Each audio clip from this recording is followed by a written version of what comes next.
Xoş gördük əziz dinləyicilər və dəyərli izləyicilər. Dalğamızın ən enerjili, ən pozitiv tezliyinə xoş gəlmisiniz. Sizinlə birlikdə vaxt keçirmək hər zaman olduğu kimi bu gün də çox xoşdur. Səsimiz hər birinizin evinə, maşınına, könlünə sevinc bəxş etsin. Gününüzün gedişatından asılı olmayaraq, növbəti dəqiqələrdə tamamilə fərqli bir ab-havaya köklənəcəyik. Hər kəs rahat əyləşdirsə, rəqəmsal dünyamızın bu xüsusi buraxılışına start veririk. Sərin bir dağ havası, buludların bürüdüyü uca zirvələr, qədim daş yollar. İndi isə o yollarla addımlayırıq. Bəli, bugün ruhumuzun doğma bir küncünə, Qarabağın tacı olan Şuşaya səyahət edirik. Baxın, bu yağışın ıslatdığı hər bir daşın arxasında bütöv bir tarix yatır. Bura adi bir yaşayış məskəni deyil. Bura 1752-ci ildə Pənahəli xanın təməlini qoyduğu, sıldırım qayalarla əhatələnmiş keçilməz bir qaladır. Bu küçələrlə zamanında Natəvan addımlayıb, bura Vaqifin şeirlərinin sədası ilə canlanıb. Diqqətlə qulaq assanız, yağışın ritmində Üzeyir bəyin füsunkar bəstələrini, Bülbülün, Xan Şuşinskinin ecazkar səsini duyarsınız. Təsadüfi deyil ki, bu qədim yurdumuzu Qafqazın konservatoriyası adlandırırlar. 30 ilə yaxın davam edən 10 içkinli soyuq baislik dövründə bəlkə də bu küçələrə ən çox yaraşan elə bu duman, bu yağış idi. Şuşa sanki öz doğmaları üçün darıxır, göz yaşı tökürdü. Amma hər gələn qaranlıq gecənin bir sabahı olduğu kimi bu dumanın da bir çəkilən vaxtı var idi. 2020-ci ilin noyabrında bu torpağa qədəm qoyan o şanlı zəfərin addımları Şuşanın üzərindəki qara buludları bir dəfəlik qovdu. Bugün Şuşa bənzərsiz mədəniyyət paytaxtımız olaraq yenidən doğulur.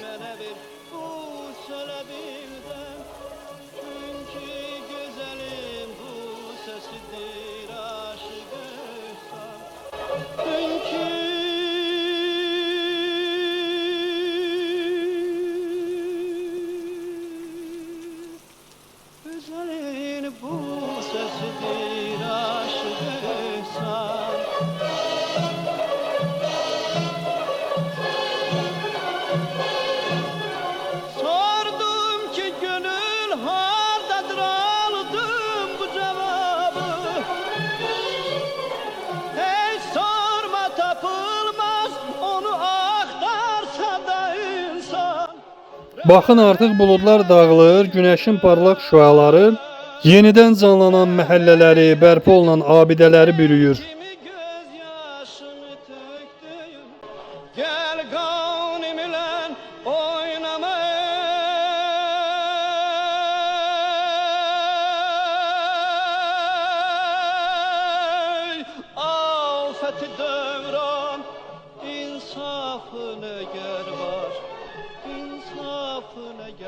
Varsa söyle bu nizami, senle nice rəftar eləsin ey məhitaban, senle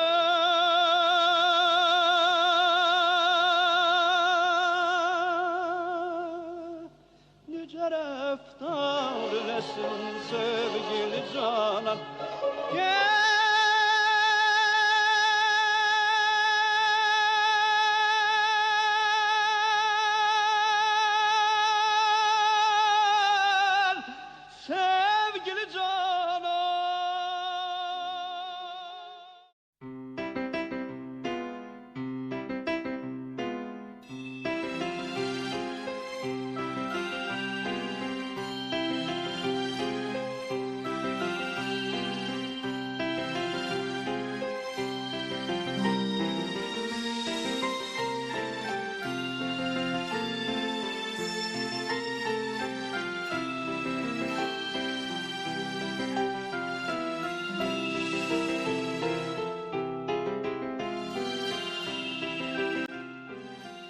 Şuşanın onurlu günəşindən sonra indi üzümüzü biraz aşağıya, Qarabağ dağlarının qoynunda yerləşən, hər daşında müasirliklə tarixin qovuşduğu Xankəndiyə tuturuq.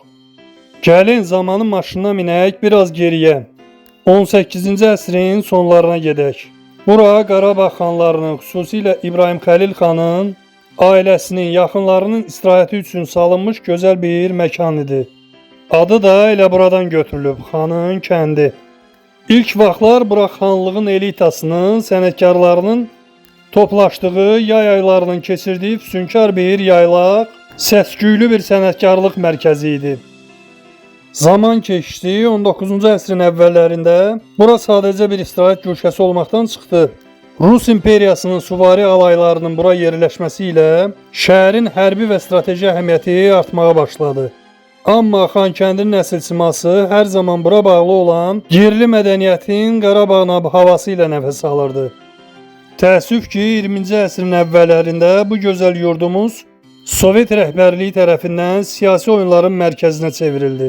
Adı dəyişdirildi və uzun illər doğma nəfəsindən uzaq qaldı. Şəhərin küçələri sanki öz həqiqi sahiblərinin səsini gözləyirdi. Və nəhayət o böyük tarixi ədalət günü gəldi. Bu gün Xankəndi öz əsl adına, tarixinə və ruhunu yenidən qovuşub. İndi bu şəhərin küçələrində addımlayanda həm o qədim xanlıq dövrünün əzəmətini, həm də müasir gənc və dinamik Azərbaycanın enerjisini hiss edirsiniz. Xankəndi artıq dirçəlir, rəqəmsal dünyanın, təhsilin və gələcəyin mərkəzinə çevrilir. Bəli, bura xanların bizə əmanəti, bu günün isə parlayan ulduzudur.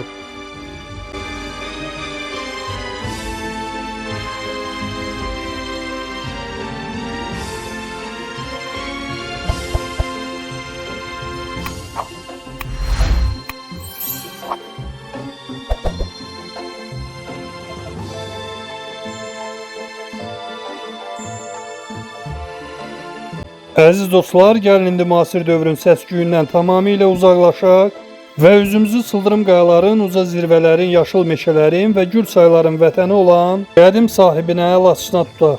Laçının tarixi bəşəriyyətin ilk məskənlərindən sayılan qədim mağaralarla Tunc dövrünün sirli izləri ilə başlayır. Bu dağlar zamanında Qafqaz Albaniyasının ən mühüm mədəniyyəti və inanc mərkəzlərindən biri olub. Laçının qədim qəbristanlıqlarında qarşımıza çıxan üzəri incə naxışlarla, qılınc, qalxan və at təsvirləri ilə bəzədilmiş daş qoç heykəlləri buranın hər qarışının qədim türk yurdu olduğunun ən bariz möhrüdür. Laçın əsrlər boyu keçilməz bir qala, Qarabağ xanlığının strateji kilidi və məğrur insanların məskəni olub. 1923-cü ildə müstəqil bir rayon kimi formalaşıb.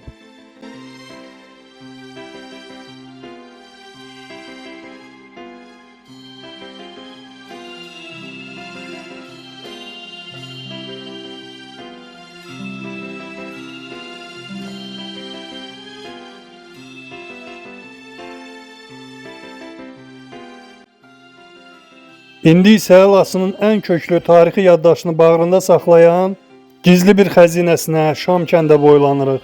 Şamkənd sadəcə füsunkar təbiətdən ibarət deyil. Bura böyük bir el-oba mədəniyyətinin, qədim tayfa münasibətlərinin mərkəzidir. Tarixi sənədlərə və nəsildən nəsilə ötürülən yaddaşa nəzər salsaq, Şamkənd və ətrafı əsrlər boyu bütöv bir obanın, böyük tayfaların ocağı olub. Burada kök salmış qədim nəsillər öz adət-ənənələrini, mərdlik və qonaqpərvərlik kodekslərini təmiz dağ havası kimi qoruyub saxlayıblar. Bu tayfaların hər birinin öz yaylaq və qışlaq yolları, özünə məxsus damğaları və heykəlləri olub. Onlar bu sıldırım dağlarda həm maldarlığı inkişaf etdirib, həm də vətənin keşiyini çəkiblər. Şamkəndin qədim məzarlıqları, ətrafındakı memarlıq qalıqları, o dövrün böyük köçlərindən, elaf mədəniyyətindən bizə qalan mirasdır. Buradakı hər bir tayfa adı, hər bir bəyin, el ağsaqqalının xatirəsi Şamkəndin mənəvi sütununu təşkil edir. Bu kənd keçmişinin canlı salnaməsidir, nəsillərin qan yaddaşıdır.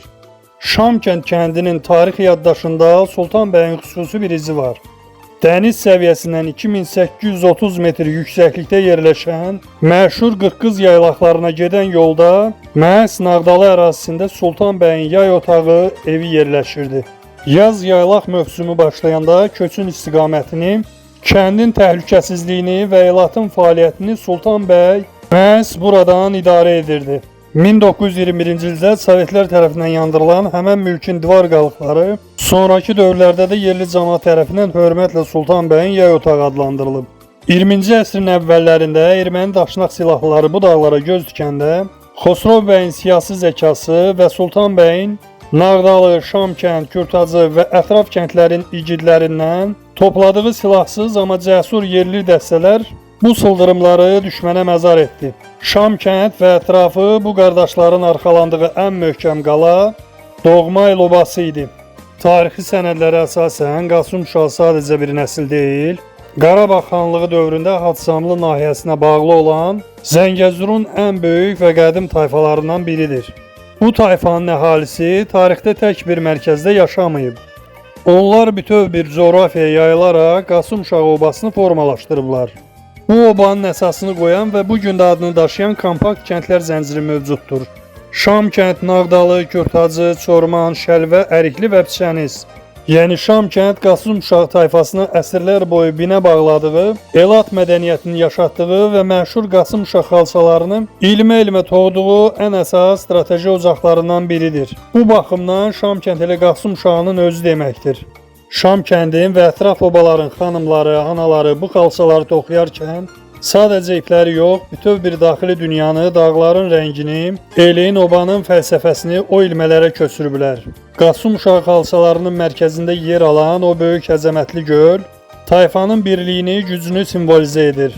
Sərhədlərdəki zərif budaqlar, əjdaha və buynuz təsvirləri isə qədim türk mifologiyasının qoruyucu rəmzləri daşıyan yaddaşdır. Bu xalçaların hər bir ilməsi el sirləridir. Təsadüfi deyil ki, vaxtilə kəndlərdə toxunan Qasım Şah xalçaları bugün dünyanın ən məşhur muzeylərində bənzərsiz sənət əsəri kimi heyranlıqla nümayiş etdirilir. Baxın, budur Şam kəndin həqiqi sərvəti. Bir tərəfdən vətən üçün canını qoyan böyük simalar, digər tərəfdə isə dünyaya gözəllik bəxş edən o sehirli ilmələr.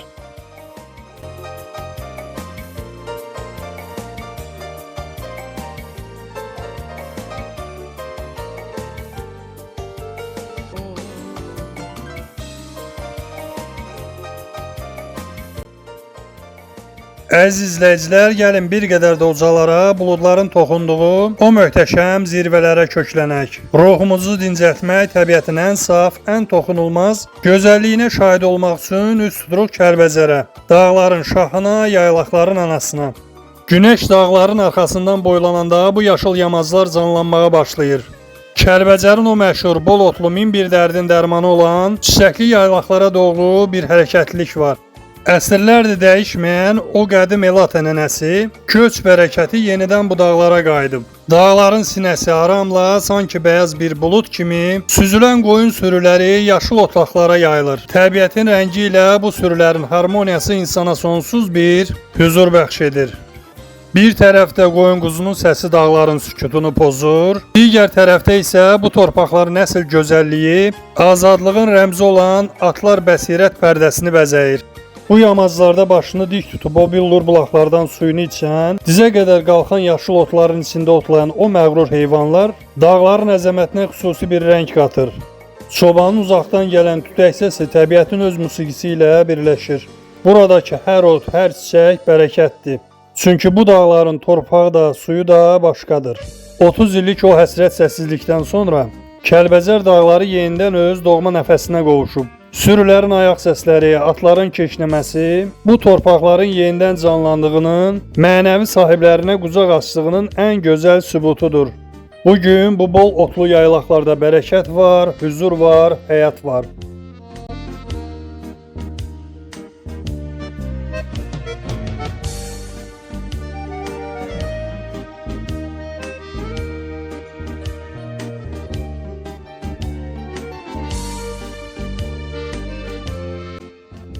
Bəli, əziz dinləyicilər, dəyərli izləyicilər.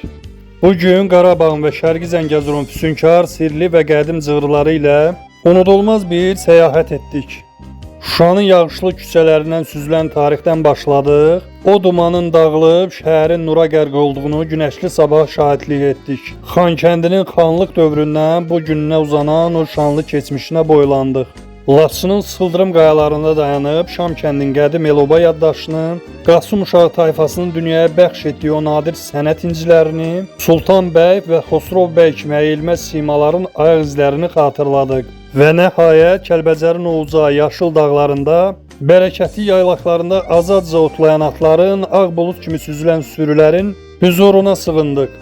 Bu torpaqların hər bir qarşı sadəcə vizual bir gözəllik deyil. Bütöv bir millətin qan yaddaşı, kimliyi və mənəviyyatıdır.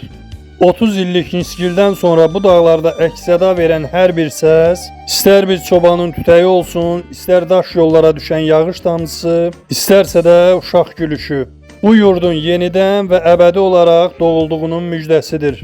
Bizə ayrılan vaxtın bugünlük sonuna gəldik. Amma rəqəmsal dünyamızın bu xüsusi tezliyində səyahətimiz, tarixin bəsirət pərdəsini aralayan söhbətlərimiz heç vaxt bitməyəcək. Əgər bu qədim yurdların hekayələri sizin də qəlbinizə toxundusa, kanalımızı daimi qonağı olmaq üçün bizi izləməyə alın və bəyənmə düyməsini sıxmağı unutmayın. Bəs bugün gəzdiyimiz yerlərdən ən çox hansı hekayə sizin diqqətinizi çəkdi? Şuşanın dumanı, Şam kəndinin xalçaları, yoxsa Kəlbəcərin yaylaqları? Fikirlərinizi mütləq aşağıda qeyd edin, tək-tək oxuyub cavablandıracağıq. Yollarınız açıq, ruhunuz hər zaman doğma yurdumuzun ucağı qədər məğrur olsun. Növbəti görüşlərə qədər salamat qalın, özünüzə yaxşı baxın.